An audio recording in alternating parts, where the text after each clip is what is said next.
Може ли човек, който наистина вярва, да изгуби спасението си чрез Исус Христос? Или ако е истински спасен, е завинаги в Божията ръка? Скъпи брати и сестри, благодат и мир да бъдат с вас чрез нашия Господ и Спасител Исус Христос. Този въпрос не е маловажен богословски въпрос. Той определя дали ще живееш в мир или в постоянен страх.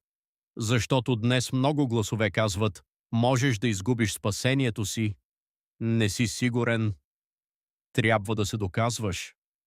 Но Писанието говори ясно, защото по благодат сте спасени чрез вяра, и това не е от вас. Божий дар е, не чрез дела. Ефесяни 2, от 8 до 9. Разберете това. Ако спасението е дар, то не е заслуга. Ако идва от Бога, то не зависи от твоята сила. И за това се казва още: защото Бог е, който действа във вас и да желаете и да вършите. Филипяни 2:13. Това означава: Бог започва, Бог носи, Бог завършва. И точно в това е вашата сигурност. Но Библията ни предупреждава: ще има лъжливи учители между вас. 2 Петрово 2:1. Такива са лъжливи апостоли. 2 Коринтияни 11:13. Тези хора внасят объркване, те ви натоварват, те ви правят несигурни, те се издигат над другите. Но чуйте добре. Апостолството беше еднократно, назидани върху основата на апостолите. Ефесяни 2:20.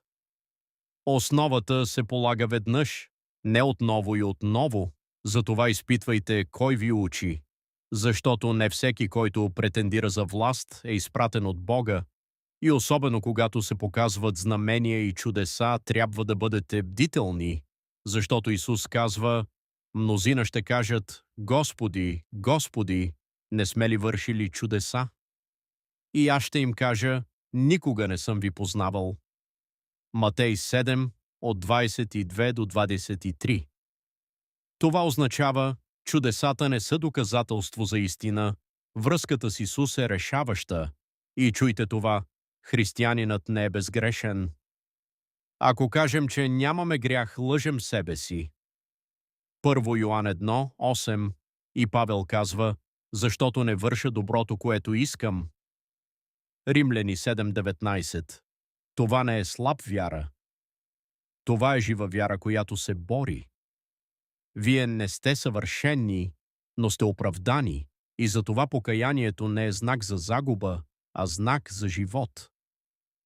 Покай се. Откровение 2:5. Не за да бъдеш отново спасен, а за да се върнеш. Защото живата вяра се връща и сега идва най-голямото обещание. Никой няма да ги грабне от ръката ми. Йоан 10:28. Който дойде при мен, няма да го изгоня. Йоан 6:37. Нищо не може да ни отлъчи от Божията любов. Римляни 8 от 38 до 39. Това е вашата сигурност, не вашата сила ли, а Христос, защото Той казва: аз съм Алфа и Омега, началото и краят. Откровение 22:13. Аз съм пътят, истината и животът. Йоан 14:6. Няма друг път. И затова, когато паднете, не сте изгубени, защото Писанието казва: Господ поддържа всички падащи и изправя всички прегърбени. Псалм 145:14. И ако сме неверни, Той остава верен. 2 Тимотей 2:13. Затова, братя и сестри, не оставайте долу.